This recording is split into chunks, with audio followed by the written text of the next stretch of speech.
হাফেজ মহিবুর রহমান নামক আইডি থেকে এক ভাই জানতে চেয়েছেন যে আমি একজন হিফজ বিভাগের শিক্ষক। অনেক সময় ছাত্রদের পড়ার অবস্থা দেখে তাদের প্রতি খুব বেশি রাগান্বিত হই, রাগকে নিয়ন্ত্রণে রাখতে পারি না। এক্ষেত্রে আমার করণীয় কি জানালে উপকৃত হতাম।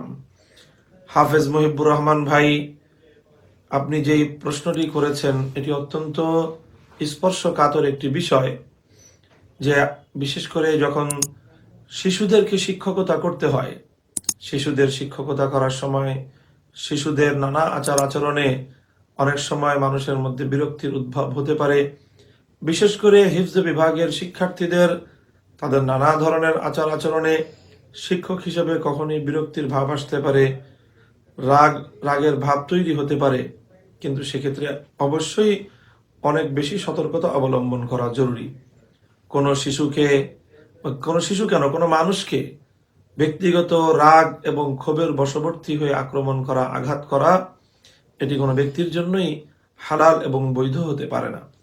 সুতরাং রাগের মাথায় ক্ষুব্ধ হয়ে যেখানে অন্য সাধারণ কোনো মানুষকেও আঘাত করা বৈধ নয়, সেখানে একজন শিশুকে যদি রাগের মাথায় কেবলমাত্র আঘাত করা হয়, এটি অনেক বড় একটি অমার্জনীয় অপরাধ হবে।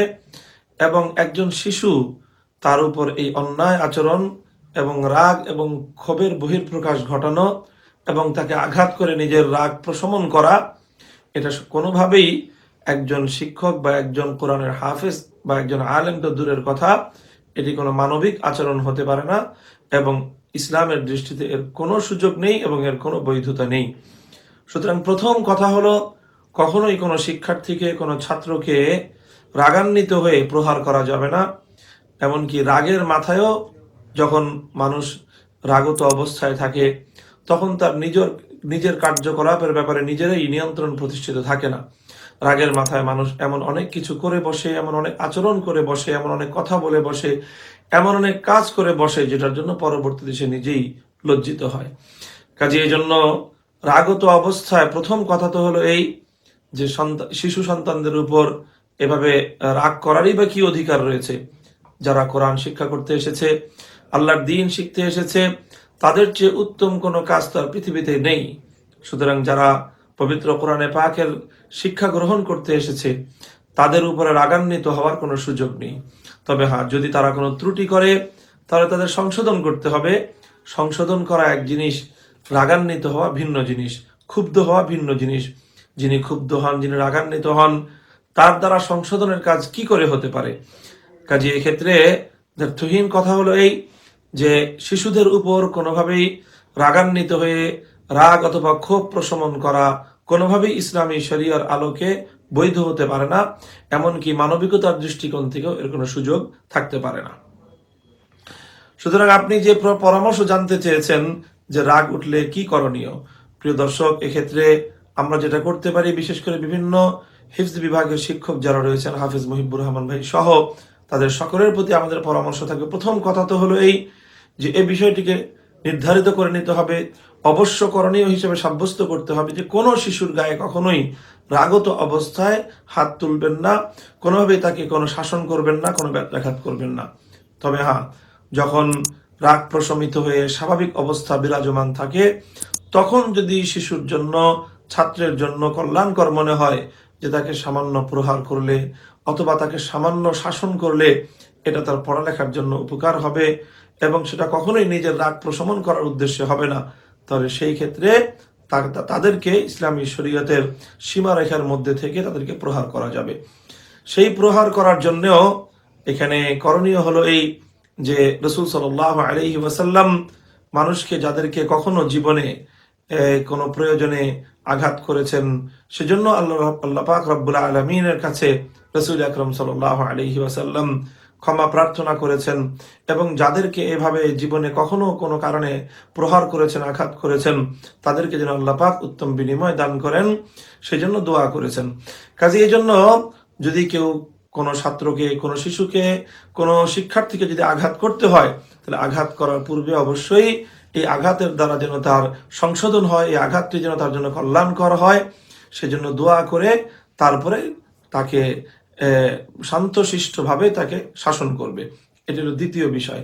3 নম্বর বিষয় হলো অবশ্যই শাসন করার ক্ষেত্রে বা যদি তাকে সামান্য প্রহার করতে হয় সেগুলোর ক্ষেত্রে কোনোভাবেই ইসলামী শরীয়তের সীমা লঙ্ঘন করা যাবে না। এক্ষেত্রে ইসলামী শরীয়তের মধ্যে দুটি সীমারেখা রয়েছে। প্রথম সীমারেখা হলো যে কোনো জায়গায় আঘাত করা যাবে না।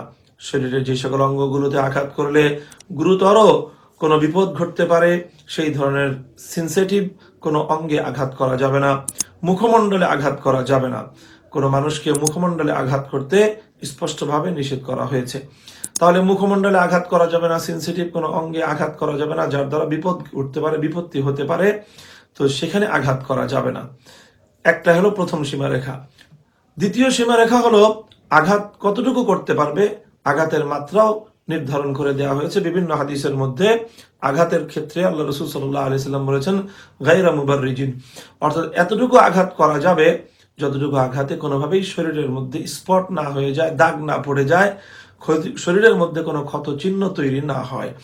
এই দুটি সীমারেখা রক্ষা করে পূর্বের যেই কথাগুলো আমরা আলোচনা করলাম, অর্থাৎ সম্পূর্ণ শান্তভাবে স্বাভাবিক অবস্থায় শিক্ষার্থীর কল্যাণ এবং মঙ্গলের উদ্দেশ্যে কেবলমাত্র শিক্ষার্থীকে সংশোধন করার উদ্দেশ্যে কোনরূপ রাগ এবং ক্ষোভ না নিয়ে শুধুমাত্র তার সংশোধন এবং কল্যাণ কামনা নিয়ে তার জন্য সংশোধনের দোয়া করে তারপরে তার মুখমণ্ডল এবং সেনসিটিভ অঙ্গগুলোকে পরিহার করে এতটুকু জোরে আঘাত করা যাবে যাতে শরীরের মধ্যে কোনো স্পট না হয়ে যায়, দাগ না পড়ে যায়, কোনো যেন ক্ষতচিহ্ন তৈরি না হয়। এভাবে যদি সংশোধনের উদ্দেশ্যে শাসন করা হয় তাহলে আশা করা যায় যে সেই সংশোধনগুলো আমাদের শিক্ষার্থীদের জীবনে কল্যাণ বয়ে আনবে এবং তাদের পড়ালেখার উন্নতি ঘটবে।